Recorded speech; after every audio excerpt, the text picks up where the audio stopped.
Here, we think up thoughts that no one has ever thought before. We tell stories about people that no one has ever even imagined before.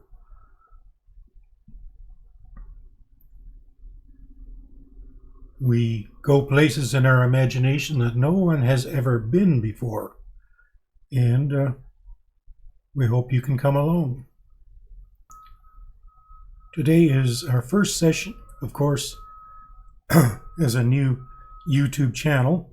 We don't have an audience as I record this, and therefore, while you are watching, this video is already out of date.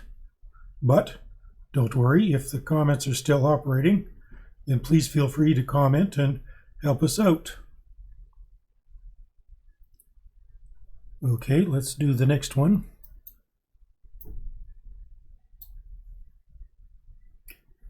Okay. On the other hand, if you have found this video within a week or two of its coming out, then whatever comments you put in the comment section will certainly go towards building our new world. Maybe even name a lake or a village or whatever you can think of. We will create lakes and villages, maybe even just so we've got some place for your name.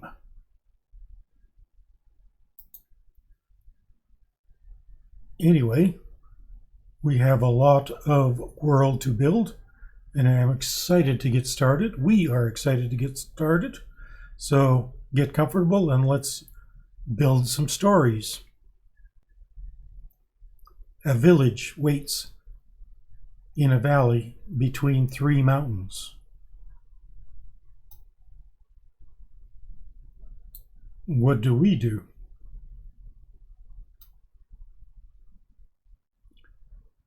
We are Wild Art Fly Free, and we are all about creativity.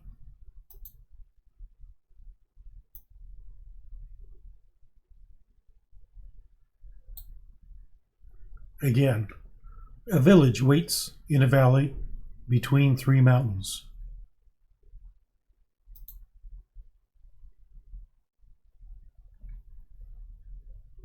The village name is Swanford, and I don't think we have any names for the mountains yet. Can you think of a good name for a mountain? Please leave it in the comments.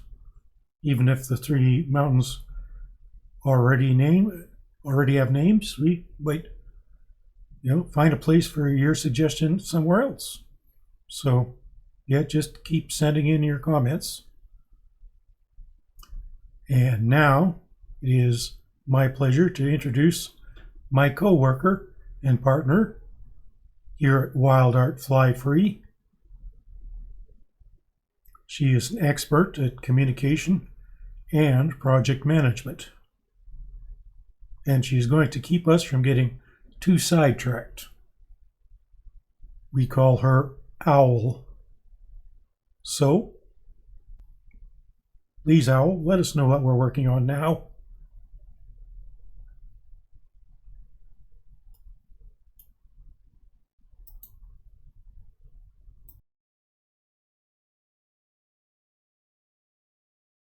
Something interesting happened today. So, what do we already know about today's event? What do we know about the people? What do we know about the place? What do we know about any items that are involved? Obviously, we need to know about people and places and things before we can talk about what will happen next.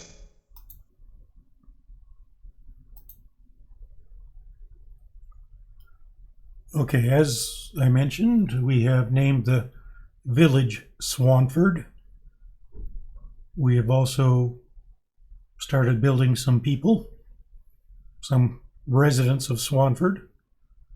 A village is made out of its people. Most of the time we want to wait until we get people's suggestions, but, well, we couldn't wait until we get suggestions because, well, I think you understand. So we made up some all on our own.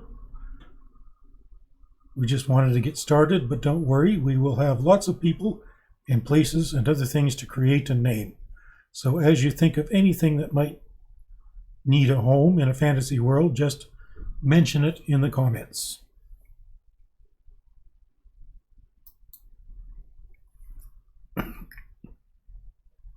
Now let's zoom out, look at the big picture.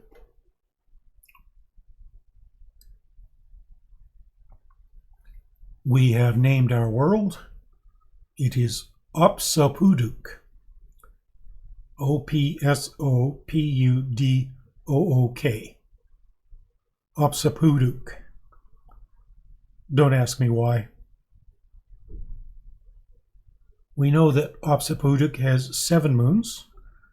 There are 4 small red moons, 2 medium-sized green moons, and 1 big blue moon. Moonlight comes in different colors and is a source for magic on Opsopuduk. There are other types of magic, so we can fit in better with games like D&D. That is one of our main objectives. We want to build a fantasy world that people who play role-playing games can use as a resource.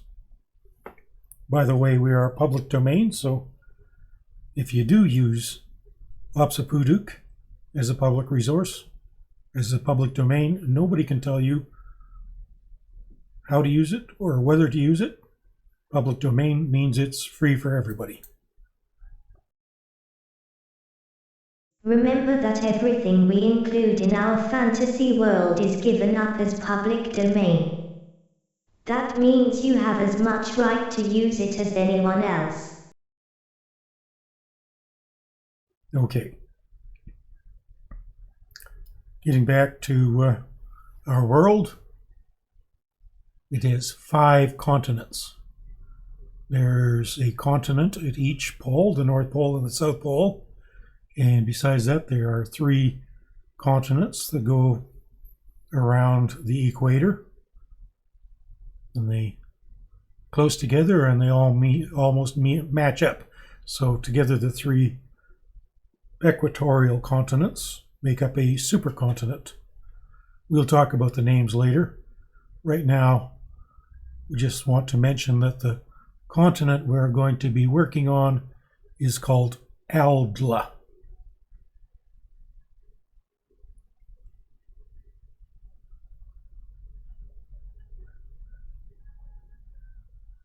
Opsopuduk is roughly the same size as Earth, so even though you could walk most of the distance around the planet on the supercontinent, it would take a lot of time, and also you might get into trouble depending on just how scary we build this world.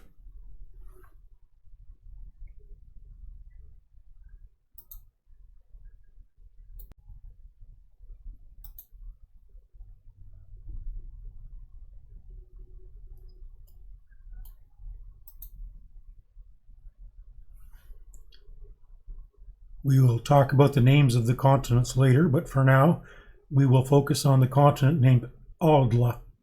Next, we will zoom in to focus on the village we have already mentioned, Swanford.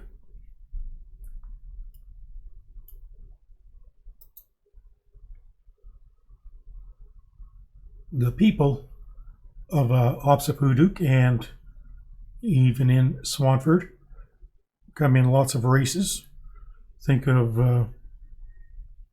the people in Tolkien's Lord of the Rings, except even the trolls and the goblins and some of the other guys are by this time a little bit more civilized and can live and work in towns with everybody else. So at this point in Opsopuduk's history, the community is very diverse. There might be some people, particularly the ones with tentacles, that aren't accepted in general polite society yet, but, well, let's think about that as we go along. What do you think? Should we allow people with tentacles to be normal persons in society? Now, in future videos, we will only introduce 2 or 3 people at a time. Since we want to get started and we don't have much to review, we will introduce about twice as many. We have only 1 or 2 facts for each one. 1 or 2 facts for each person or place. And as we go along, please make any suggestions and ideas for how to grow these characters more, or if you have any ideas for other people or characters that might belong in Swanford, well, let us know.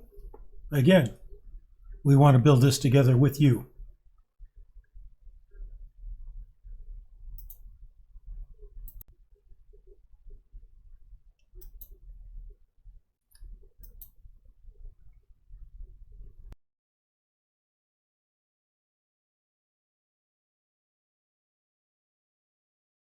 New known facts. For those who have been listening, these were all things that you have already heard. Since we last talked about these topics, some of us have been busy. Our community has offered new ideas and we thought about those ideas, and some of them are now part of our world. Probably. So, let's think about these new ideas that are part of our world and how they affect how we think about things. Then we will all brainstorm how these new facts and our new events might affect our world. Okay. These are the new facts that we have just found out about.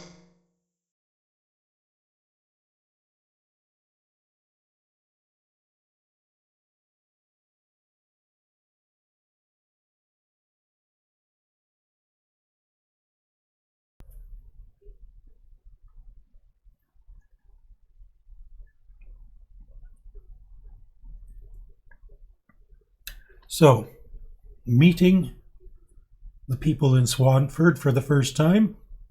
The first person we come across is somebody called Eastleigh. She is a young adult female halfling. She is something called a Tweedrel, although she would keep that secret. For now, we just know that she is a young female mysterious halfling. Okay, next we have Alex, spelled more like Allix, A-L-L-I-X. I'm going to say Alex for now. And she is a middle-aged human female. She owns a mine and is very wealthy. So there are mines around Swanford. Something that might come in handy for playing around in a fantasy world. Mines and tunnels, and caves. Okay, the next person we have is somebody called Chugskid. It's a male dwarf young adult. Chugskid, the child of somebody named Chug. He is a leader among the small-sized peoples.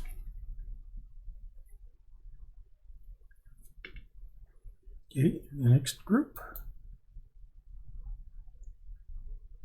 Dowig, D-O-W-W-I-G. Dowig is a male human. Dowig is also wealthy and powerful, a wealthy and powerful landowner. Tinkle is a young adult male gnome.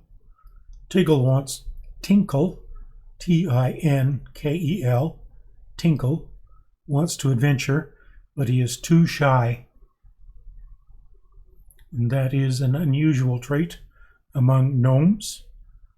We'll talk more about race traits later and whether you think the standard ideas for gnomes and trolls and elves and goblins are right? Or should we play around with these people and what sort of people they are?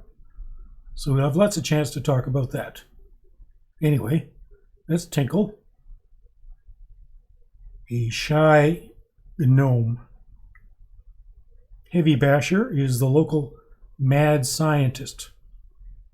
She's a female adult dwarf. So there we have a female mad scientist,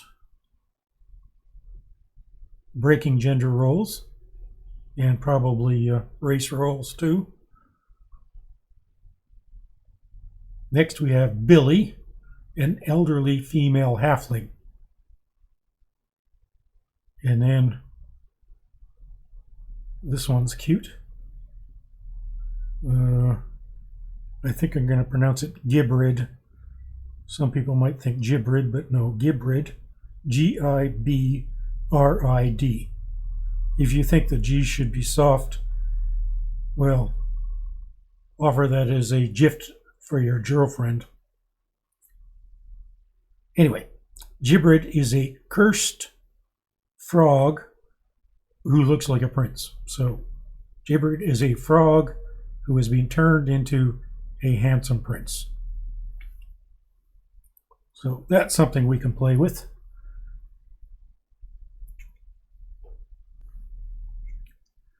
Okay, so that's some people in Swanford.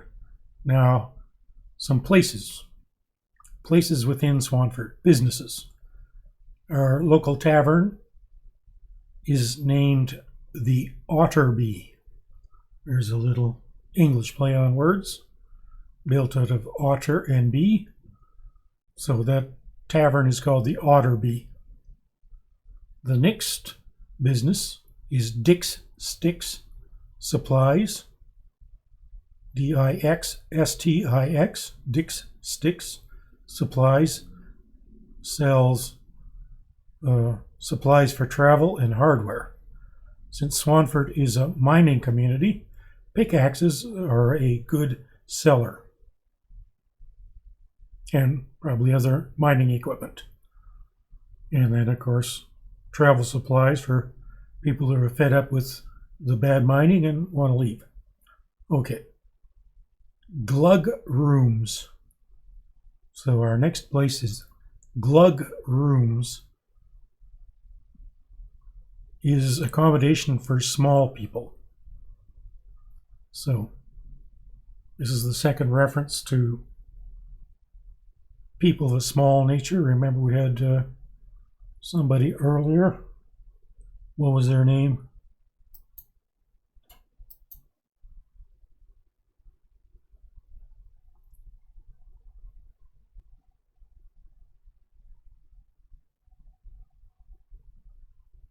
Oh, that's a little bit earlier than that. Chug's Kid is a male dwarf young adult. He is a leader among the small-sized peoples. So there must be some sort of organization among the small-sized peoples.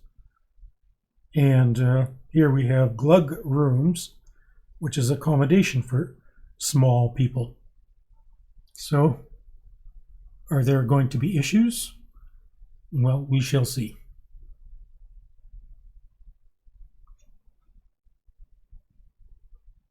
Okay, the next place we have within Swanford, Homerdin. Homerdin is the working class area. Okay, next we have Crosdemdrax. I'm not going to spell it, it's forever. Crosdemdrax is the slum. It only has 6 homes in it, so this isn't a really big village or town, so it can't have a very big slum. And then next we have Mary Sunder, a collection of tunnels directly under Swanford. So if you go into your basement and find a hidden door, and then you find a tunnel and you start wandering around under there, that's Mary Sunder. And then a little bit outside of town, Dogs Digs is the main mining area. Straightforward. Now we have Cryptic Tower. Cryptic Tower is just outside Swanford. We met a middle-aged female landowner called Alex. It says Alex owns Cryptic Tower, but never goes inside. Glinda's Well is in Cryptic Tower's front garden. So Cryptic Towers is, I guess, a mansion or a castle or something. Glinda's Well, probably a well, in Cryptic Tower's front garden.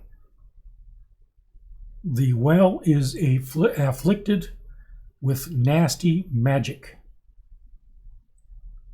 So that's something we'll look forward to playing around with later. Now, Das Waterfall, sounds sort of German, Das, D-A-S, Waterfall, is 1 kilometer from Swanford.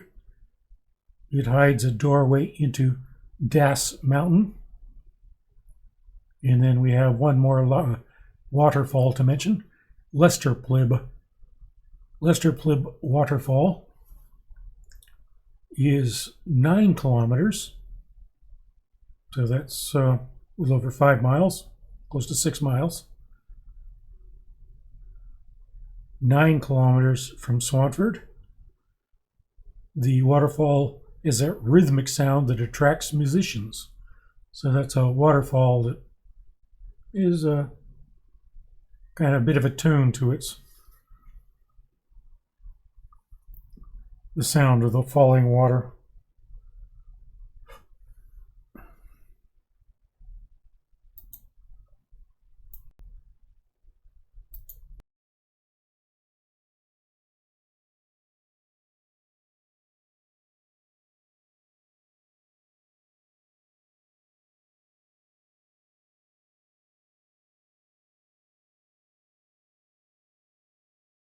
Brainstorming. I have been brainstorming all of my life. Or, well, I thought I was.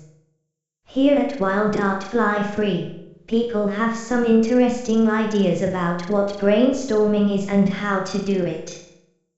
There are some rules. The first is to stay positive. Well, that just makes sense, doesn't it? The next is to write down all the ideas. Is that how you brainstorm? The third rule is maybe the most interesting. If I come up with an idea during the brainstorming, then I don't get to say that it was my idea.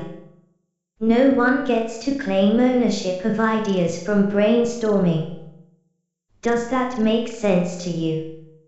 I plan to talk more about brainstorming when I get the chance, so, do you have suggestions for any other rules, or what we should do with the rules we have? Please leave your comments in the idea section. We can speculate about what the people of Swanford might be doing. This is part of our brainstorming session. So we're just playing around with ideas now.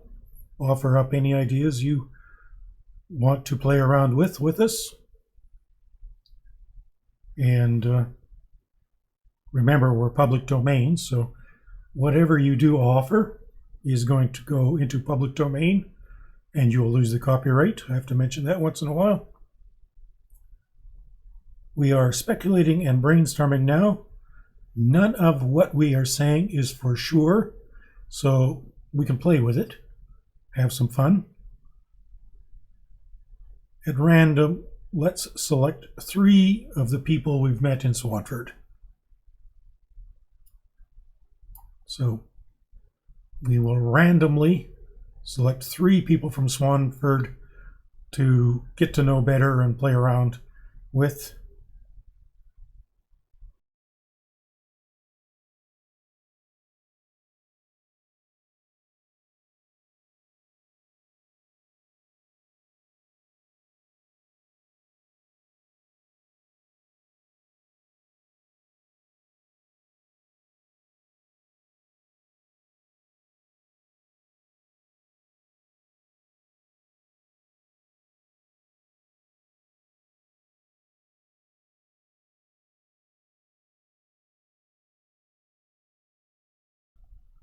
The three people are Eastly, Tinkle, and Heavy Basher.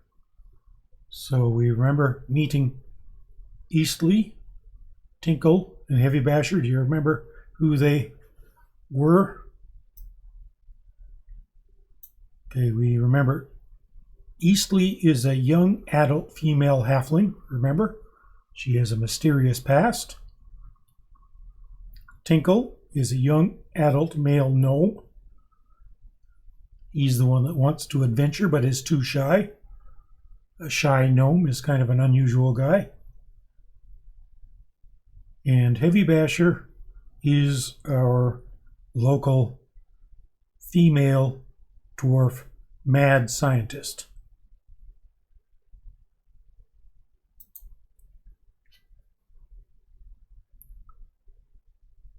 We still, need to play around with what it means.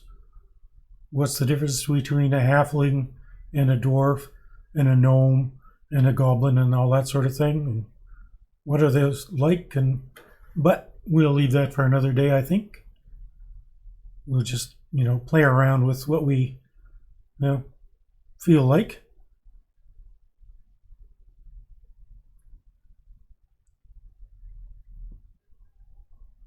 We will speculate about Eastly and Tinkle. Eastly is mysterious but outgoing. Tinkle is shy and hopes to get out more, do some adventuring. He feels like his shyness are stopping him from really living his life.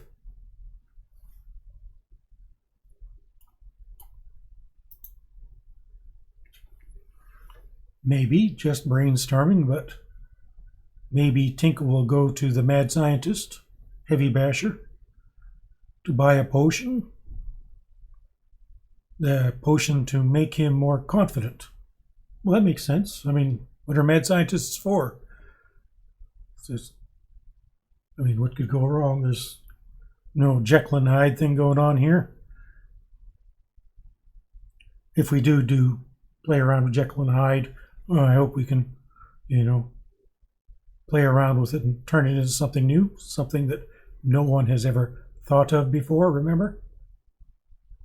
Well, we can play around with some ideas. Maybe Heavy Basher. Okay, yep. Maybe other things. Leave your ideas in the comments. Feel free to join in the speculation, but maybe before you add them to the comments.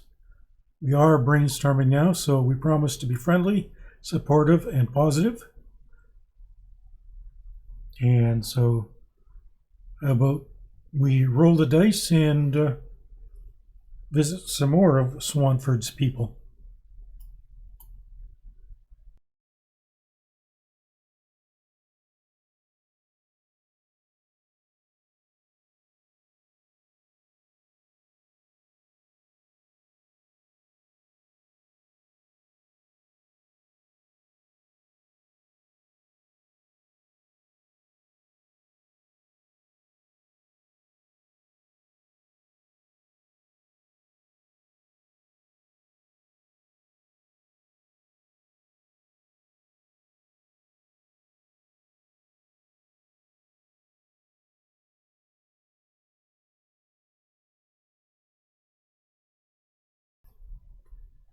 Okay, so this time we have Eastly again and Alex.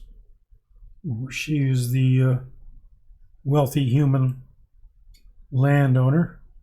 And we have Dowig, who is also a human male, also a human landowner, but he is male. Okay. We meet Eastly again. Well, in random. Okay, so this is Eastly, Alex, and Dowig. We meet Eastly again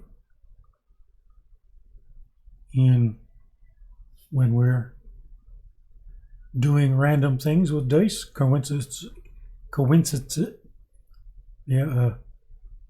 coincidences do happen.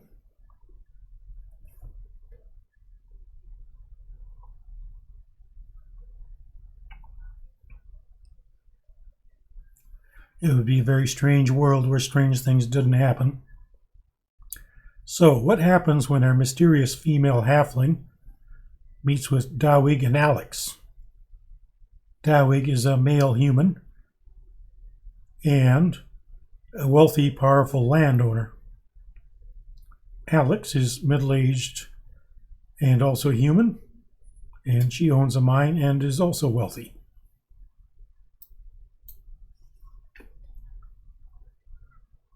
And just remembering back a few moments, we read about Cryptic Tower just outside of Swanford, on the edge of Swanford, I think.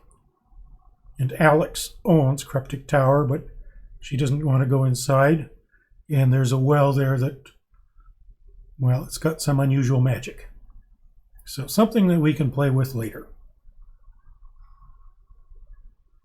So now, as a group, we can speculate and imagine more about Eastleigh, Dawig, Alex, and even about Cryptic Tower and Glinda's Well.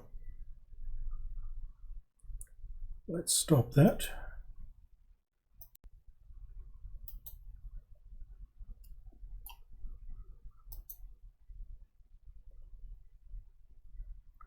Okay, have you noticed that the wealthy, powerful people are humans? So, and just thinking that many of the small-sized people, the dwarfs, gnomes, halflings, will have noticed that.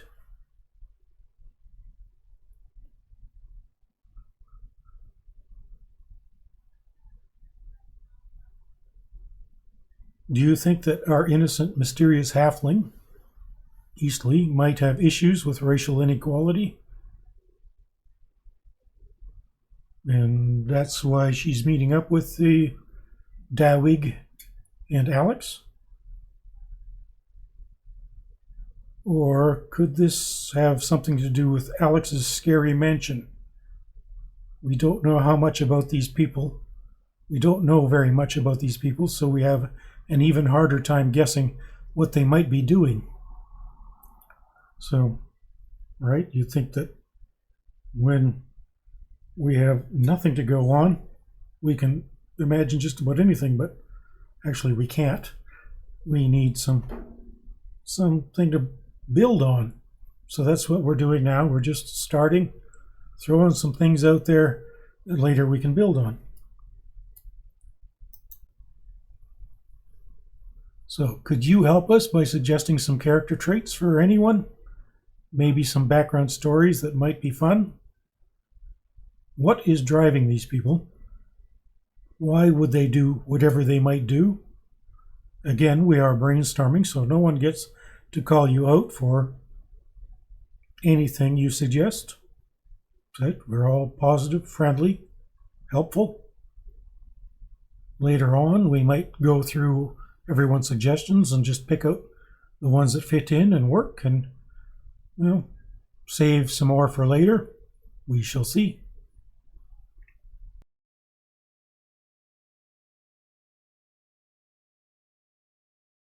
Planning. Okay. We find ourselves in the middle of a big patch of chaos. Now we want to make our way to a perfection. What do we do now? Should we just wander around inside the chaos until we trip over a nice patch of perfect? Some people are like that. No. That isn't really being creative.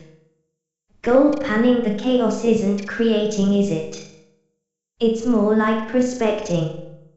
Anyway, we need to imagine how our current crop of chaos might lead to some sort of perfection. We fix that place in our mind and then we go toward that direction. We should probably make a plan. Planning is building a map through our timeline. We want to move toward our perfect vision. Who will do what? How long should it take and how do we know when it's done? How long before we are halfway there? How much story should we have at that point? How much will be for sure and how much is just guessing? So we have now finished brainstorming. Now we do the part of creating that needs conscientiousness. Good luck to us.